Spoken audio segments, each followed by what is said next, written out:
Hey everybody, my name is Oladimi Jajagbile and you are listening to The Simple Creative. This is a podcast about turning simple ideas into creative ones. My guest on this episode is Toby Babalola. He's a very creative friend. He's an architect and he's also a designer. Currently, he hosts a conversation on the internet called Let's Talk Design, and our conversation bordered around why we should talk about design, how design is everything, and why we should collaborate with one another as creatives. Okay, even remotely, technology has made things easy. I can talk, you're in the US, I'm in Canada, we can collaborate, and they say collaboration is now the new competition. That's true. If you're not collaborating, then you're not ahead. If you're new to this podcast and you want to know more about it, kindly subscribe to get weekly content like this. Enjoy the podcast. So I remember that there was a time you called me to come on this very interesting topic. Let's talk design. Yeah. And the major topic that day was why should we talk about design? And sincerely, I thought about that particular question for I think 3 days. And I became conscious of design in a different perspective, or thinking of design in a very different way. And this is one thing everybody gets wrong. Like, what is design and how should you go about it? Now, if you look at our day-to-day lives, we literally experience design every day. From planning your outfit the next day, planning what to eat.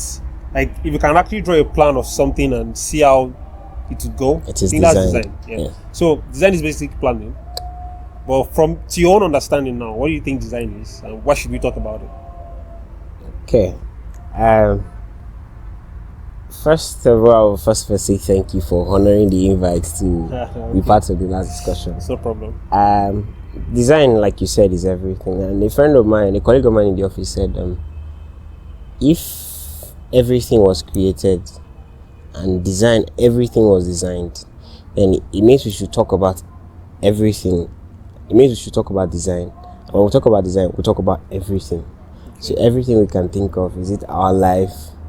Is it what we use at home?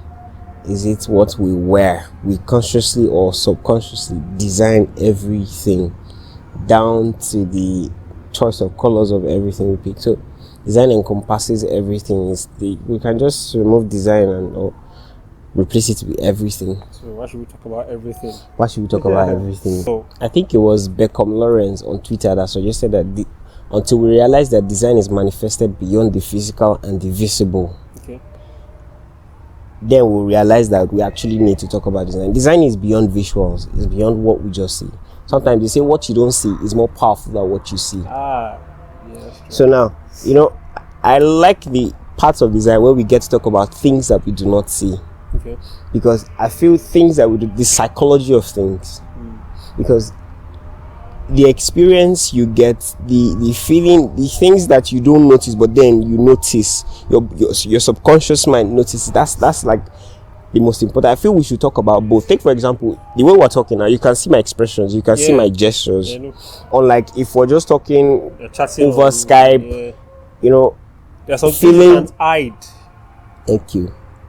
The emotions, my reactions, my feelings, so everything is all there's need for balance actually. So I feel we should talk about the things that we see and things we do not see. The average Apple user, or manufacturer, will tell you that the experience, they want to give you an experience, not just what you see.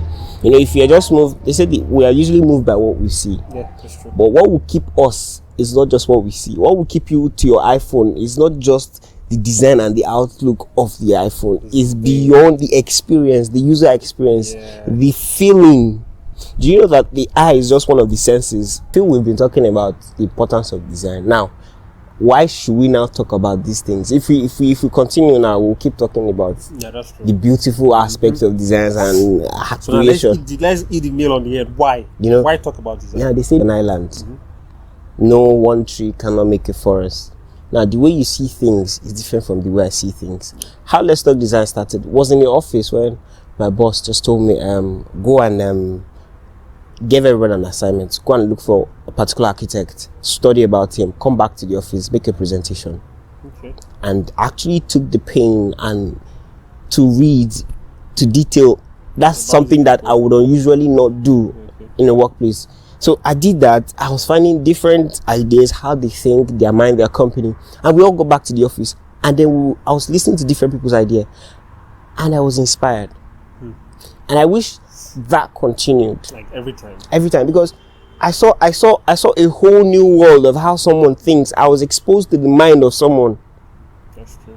So he shared his ideas, he wrapped it up. So over time we stopped, but then I decided that okay, even remotely, technology has made things easy. I can talk, you're in the US, I'm in Canada, we can collaborate, and they say collaboration is now the new competition. That's true. If you're not collaborating, then you're not ahead. You're missing out. Even whoever is going to actually create a product in isolation has to collect data, facts from the users, from people. Indirectly, he's talking, he's exchanging ideas, he's exchanging minds. Okay. Even Jesus said, let's make man. Was a joint.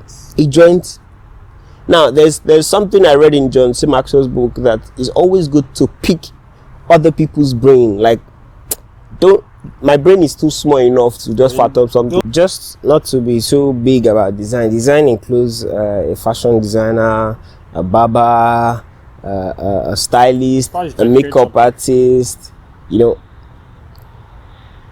It's vast. So the invisible and the visible, the line, where to draw the line, I feel they're like twins. Okay. There should be a balance, but then one is more important. That's what we do not see the first.